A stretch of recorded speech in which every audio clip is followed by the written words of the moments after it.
Hi, my name is Dr. Ali. Welcome to Foreign MD, where we share stories and experiences of foreign trained medical graduates who were able to navigate the rigorous transition process at every level. These stories are meant to inspire and encourage you. Stay tuned. Hello, welcome to an episode of Foreign MD. My name is Dr. Laryea, and I am your host today. And this is Foreign MD, where we discuss with foreign residents or foreign doctors who were able to successfully transition to practice here in the United States. And we hear their stories and their experiences so that we can gain some wisdom and insight. And so today I have with me the prestigious Dr. Jonathan Laryea, and we are so glad to have him here today. So Dr. Jonathan, can you briefly introduce yourself? Thank you so much. So my name is Jonathan Laryea. I'm a general surgeon and a colorectal surgeon, and I'm a professor of surgery at the University of Arkansas for Medical Sciences. Originally from Ghana, I went to medical school in Ghana, and then I came to the United States to do residency, and now I'm a colorectal surgeon. Okay, awesome. So what inspired your move to the United States? Was that something you had always wanted to do, or a place you had always wanted to migrate? So yeah, the short answer is yes. Okay. Growing up, I always wanted to be a surgeon. And then once I became a teenager, I read about Ben Carson, um, who at the time, was at Johns Hopkins, and he was this neurosurgeon that was involved in separating Siamese twins who were joined at the brain. And he had written his first book, Gifted Hands. Yeah. So I read that, and that inspired me. So I wanted to be a neurosurgeon at that time.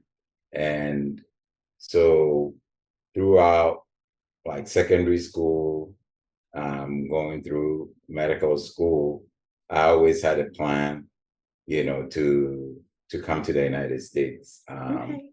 And we would talk about it. I was finally able to meet him when I came to do some research. And then Wow.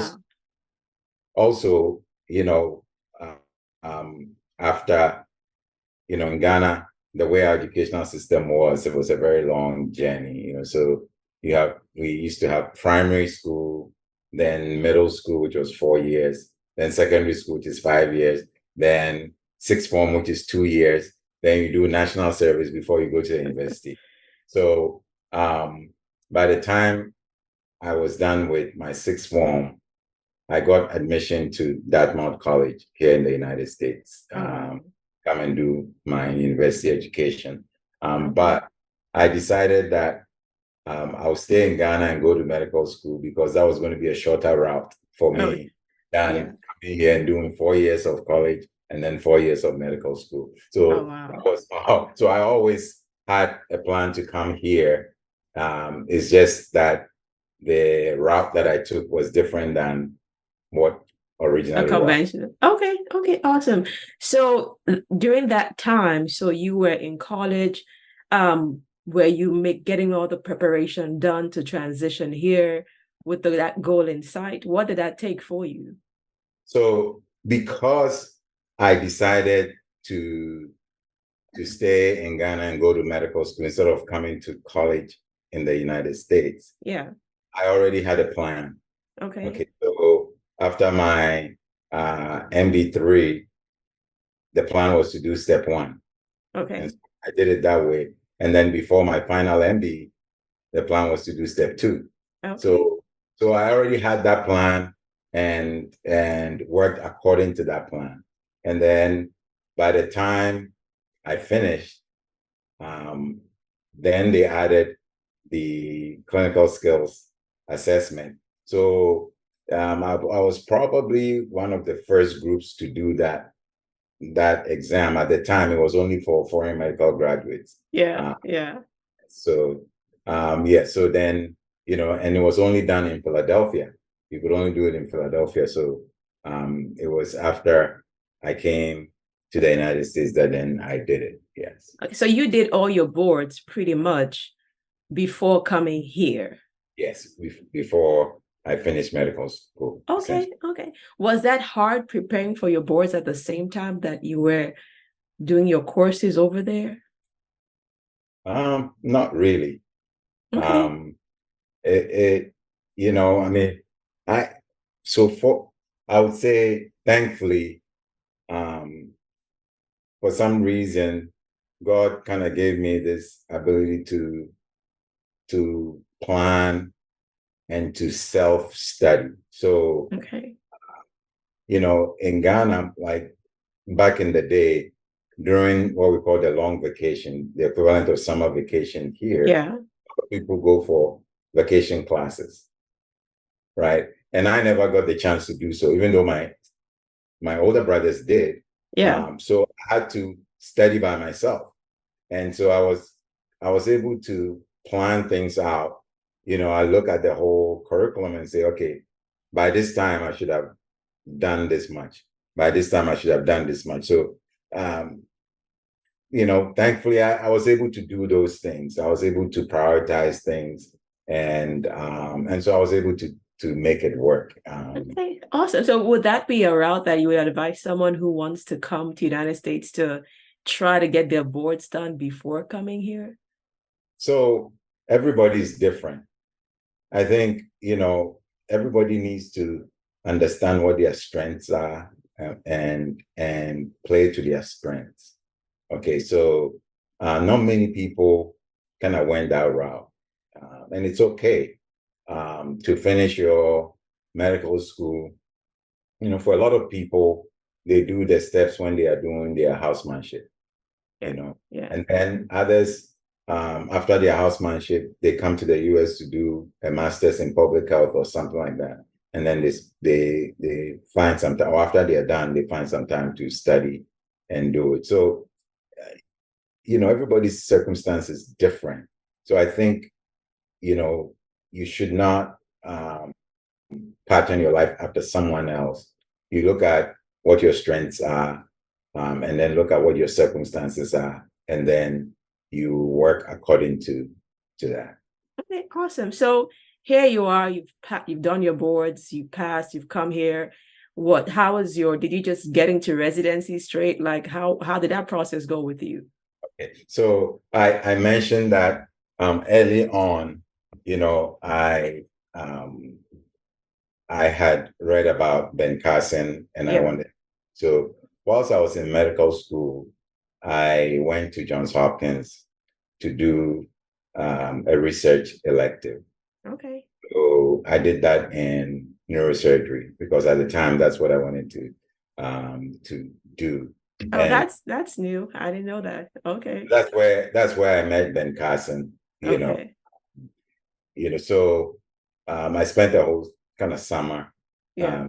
doing neurosurgery research there.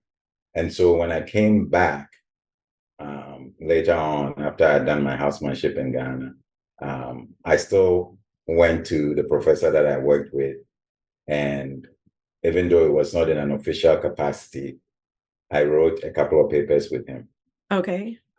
And then I also had to find a job as a medical assistant for a few months whilst I was preparing for my interviews. So Okay.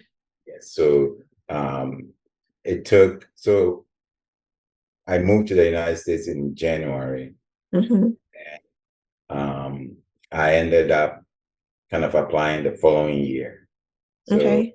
yes, so it was the following year that I applied. And I applied by this time, I had decided that I didn't want to do neurosurgery anymore. Okay. Why that decision? So again, as I said, my interest in neurosurgery had to do with reading about Because separating out the Siamese twins. yeah. So then once I figured out that neurosurgery, I mean, the mainstay of neurosurgery is really, back surgery and Yeah. spine surgery. I mean, there was some peripheral nerve stuff and some, you know, brain stuff, but the majority of it was, kind of spine surgery, and that did not really interest me, and so I decided that no, that's not what I'm going to pursue anymore. Okay, so you made that transition to colorectal. Was it when you applied for your interviews, was it an automatic open door, got into residency? No, so when I first applied for residency, so there was a little technical thing. So, I mean, I had a pretty strong application. Okay. The issue at the time was that we had a dean who had decided that, he was going to do something about curbing the brain drain. So made it very difficult to get your transcripts. Okay. So then at some point they were charging like $500 to get a transcript. Oh, wow. Okay, and this was in the year 2000.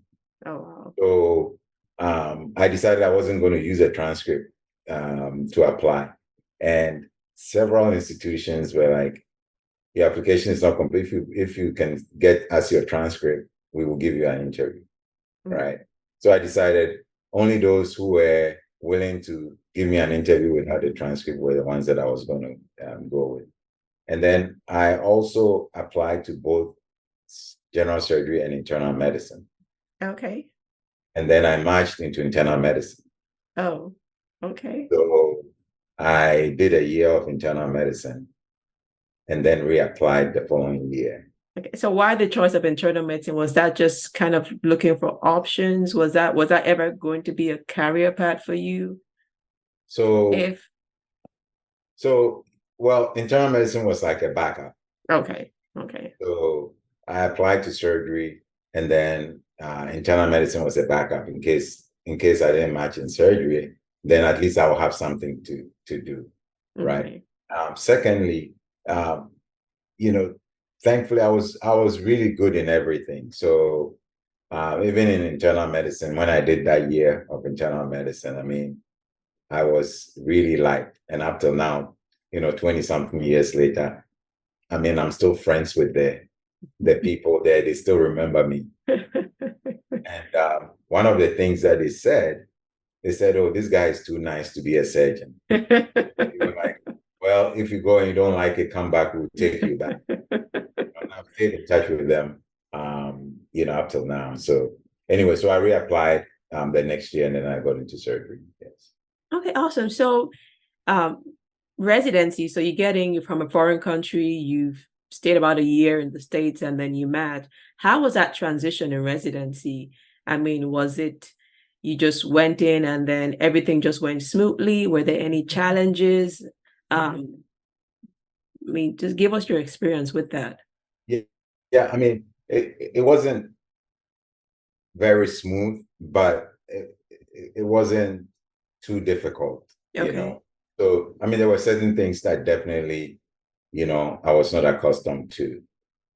Secondly, the program that I did, the internal medicine program that I did, what they asked the foreign medical graduates to do was that before July 1st, they encouraged us to do an extension with them.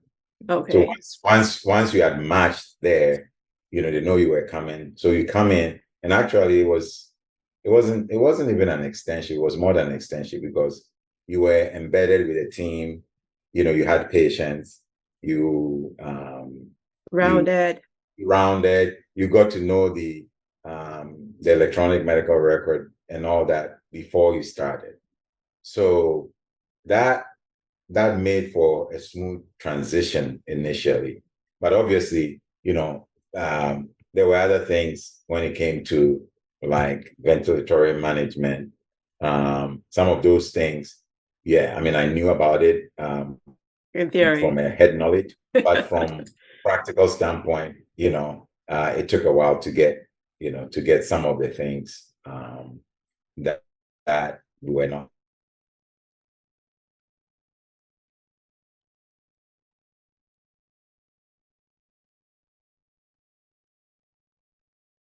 me again. I think, Yes. Yes. Okay, yes. okay. So I was saying, because we did that 1 month, before starting the residency itself, it made for a smooth transition. That's Um, awesome. and then by the time I got into surgery, I already had a year of internal medicine under my belt. So that was even a much super transition because I went there with a lot of knowledge, not just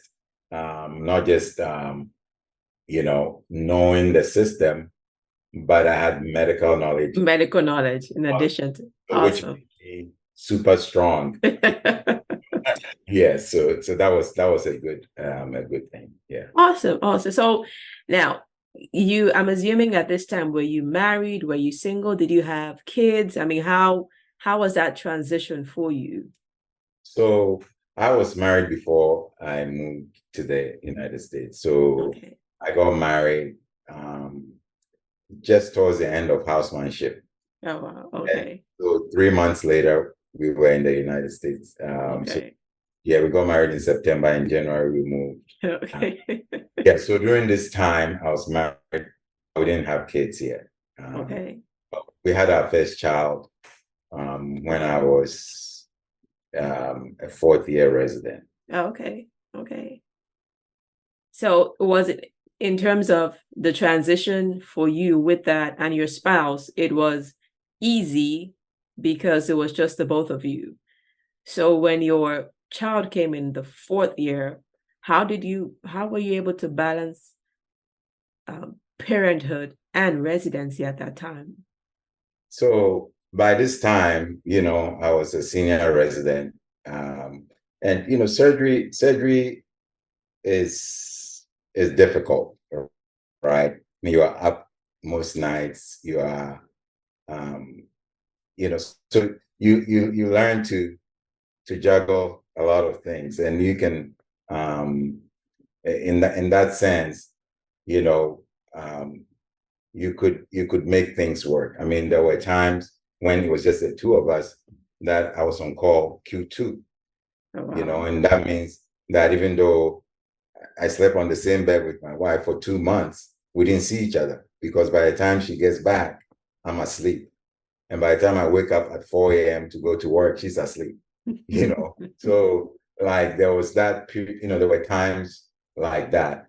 And so, and thankfully, my wife kind of at the time she had quit her job and she Yeah. was also schooling. She was doing an MBA.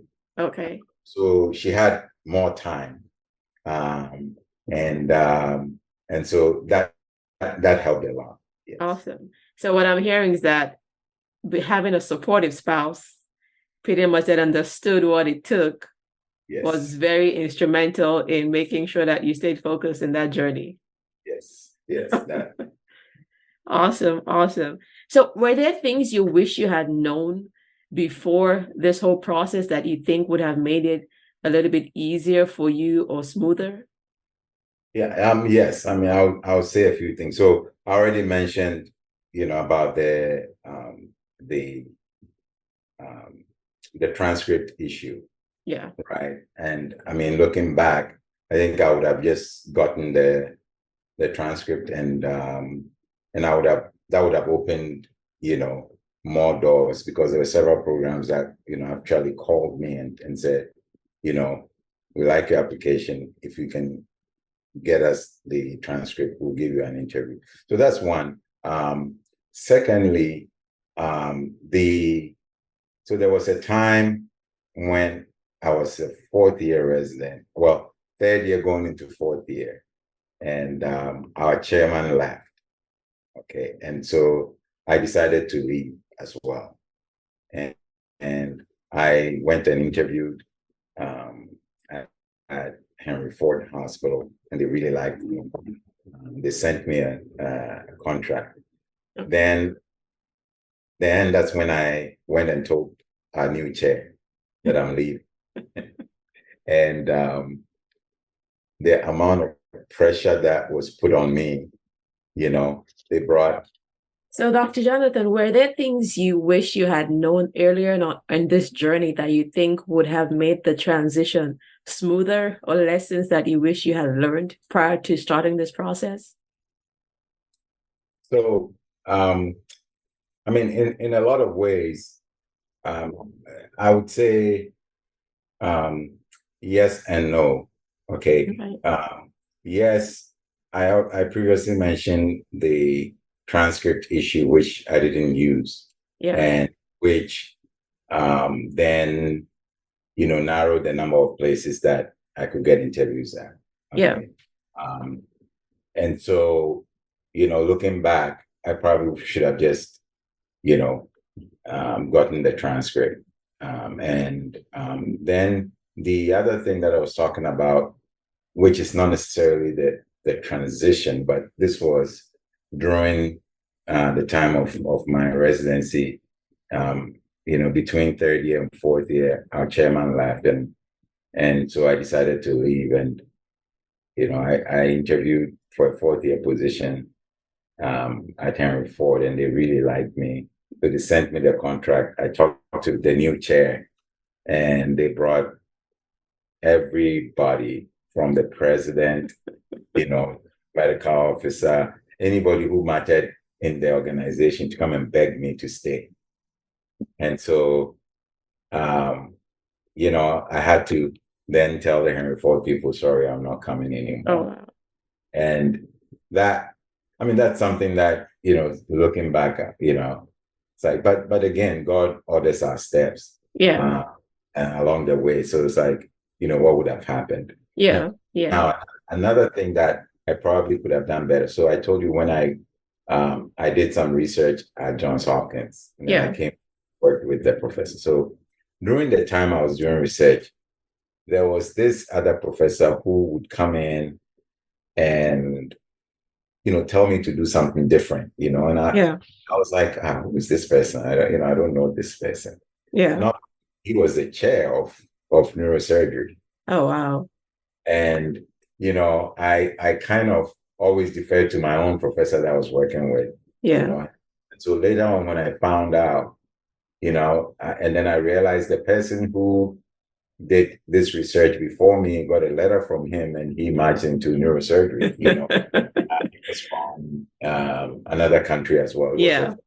And so, yes, that was something that I did not know, and I didn't really respond to him as well as I should have. So chances of getting a recommendation letter were pretty low. Oh yes, I mean, he was a very, very influential person in the neurosurgery. Anyway, I decided not to do neurosurgery anyway.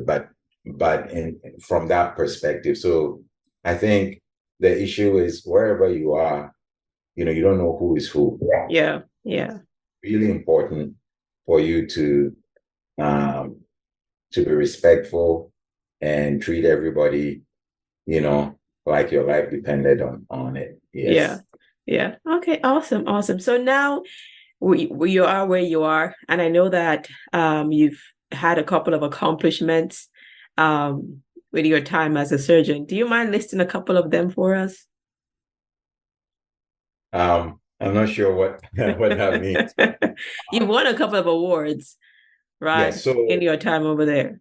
Yeah. So again, so I came in, did general, so as I said, I did 1 year of internal medicine, then did 5 years of general surgery, then did an extra year of fellowship in colorectal surgery, and then came to University of Arkansas for medical sciences. And so over the years, I rose through the ranks, from assistant professor to associate to full professor. And then currently I hold an endowed chair in surgery here, and then I'm also the medical director for our cancer service line, which means I oversee all the clinical operations of our cancer center.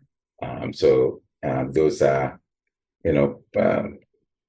kind of pretty hefty things. And then I'm also the division director for colorectal surgery at our university. So Oh, wow. You've been a busy man over the years, Dr. Jonathan. We're glad to have you here today. So looking back, you would say that the transition was worth it. Yes, for me it was. So, Okay. and as I said, for me this was a long dream, a long journey. I mean, if we had time, I could tell you kind of stories about how things kind of worked for me, you Yeah. know. And it's not like I had, wealthy parents. I didn't have any money. Yeah. First of all, my my father died just before I started medical school. And I Oh, remember wow. one of my pastors asking me, so how are you going to go through medical school? And I said, God will provide. Oh, wow. If we had the time, we could talk about this, how, I got my step one scores, step one fees paid for, and my step two. I didn't rely Yeah. on anybody, but God provided. It was, I mean, I don't know if we have the time to talk about We'll it. probably bring you back some other time to have a in-depth discussion about it. So that is awesome. So what is the one tip that you would leave for any IMG that is either trying to apply for this or trying to transition or in the process and is having a hard time transitioning?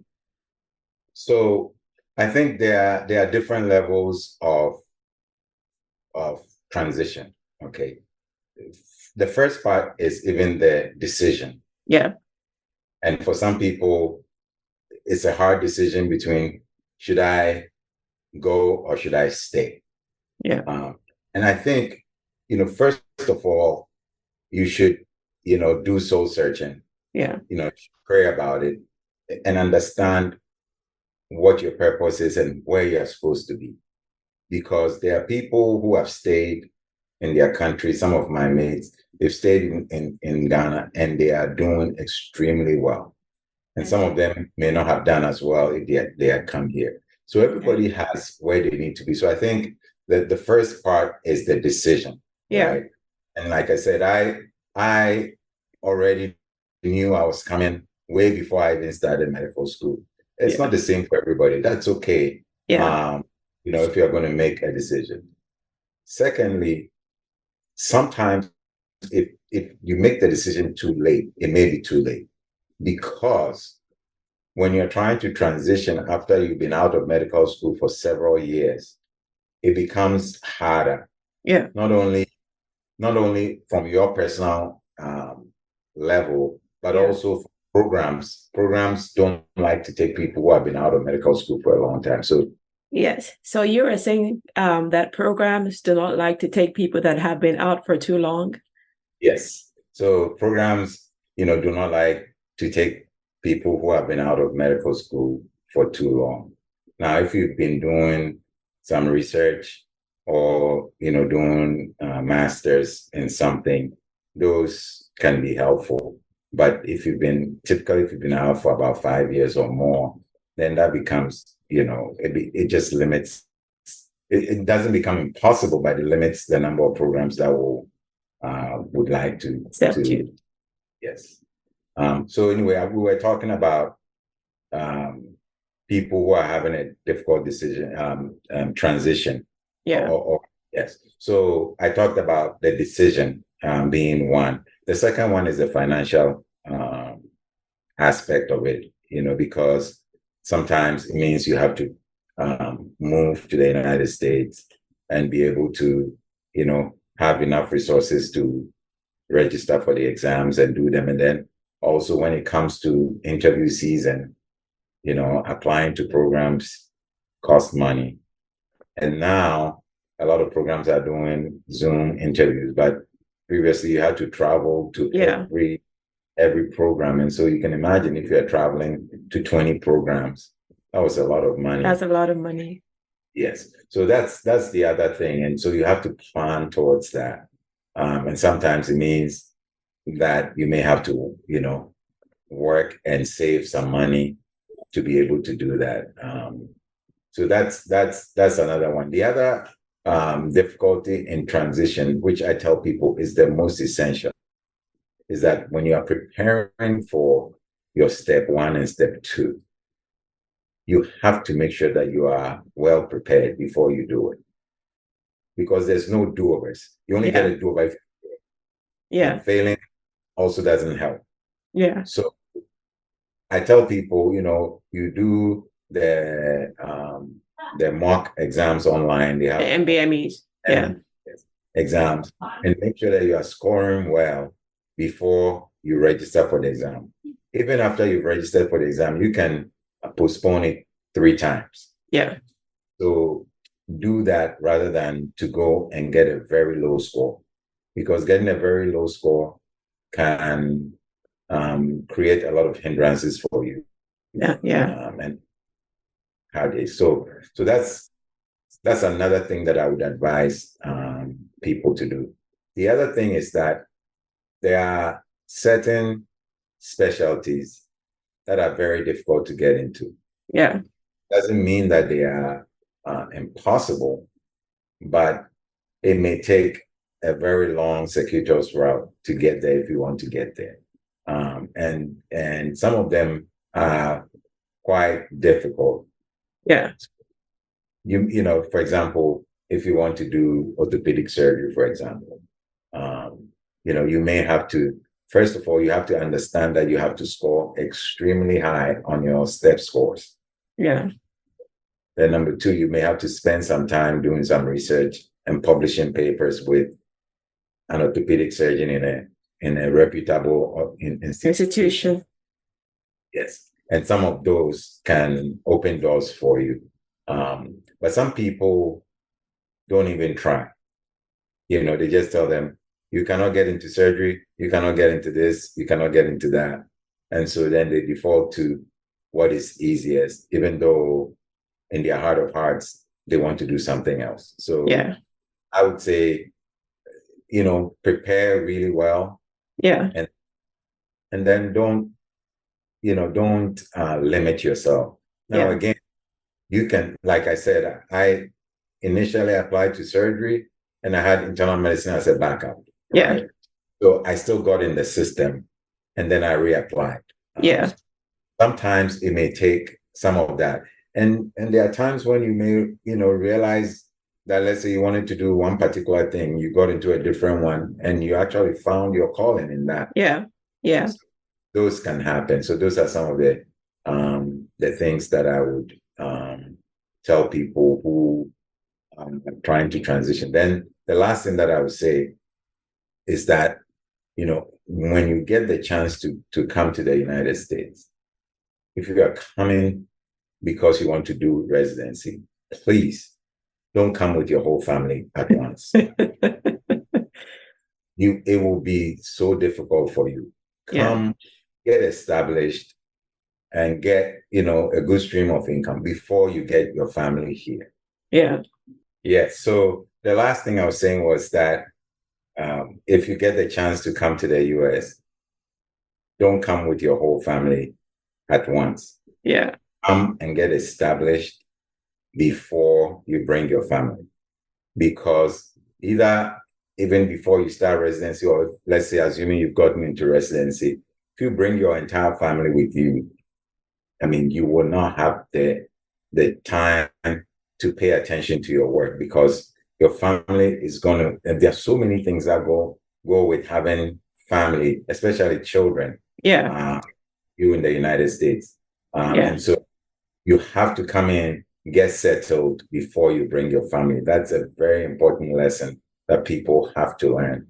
A lot of people have come in with their families, and sometimes they've derailed their careers because the pressure to work and your family can take you away from studying for your boards. And then sometimes you may end up not passing your boards, and then you kind of close the door to any opportunity to do residency here in the United States. I absolutely agree with you on that. And I remember having a conversation with a friend of mine who came in, and she thanked me. I told her when she came in, she got married, and I said, I beg you, do your boards first before you have any kids. Like, please do that before you. I know, you know, just got married, happy, you know, you're thinking of starting a family. I'm like, from experience, just hold off until today. She still tells me, thank you so much for that advice you gave me, because I don't think if I had any kids before doing my boards, I would have been able to pass it. So very, very, very important advice. As someone who learned from experience, I would totally give that to anyone. So we're so thankful and glad that you're able to share your story with us today. And if is there any way anyone that wants to reach out to you can contact you in case they want to ask any questions? Is that a option? Yes, I mean, so maybe I can. And we can always leave a link for your email on the YouTube channel. Yes. Yes, sir. Yes. So I will. Yes, we will have a link, you know, to my email, and so if someone wants to ask questions, they could email me. Okay. Thank you so much, Dr. Jonathan. It has been a pleasure talking to you today. And we hope to bring you back some more so that you can shed some more light on your stories and hopefully help someone during this transition journey. Thank you so much. It's been a pleasure. All right. You have a wonderful evening. Bye. Bye. I hope you enjoyed today's episode. Please share, like, and subscribe to encourage a fellow physician who is also on this transition journey.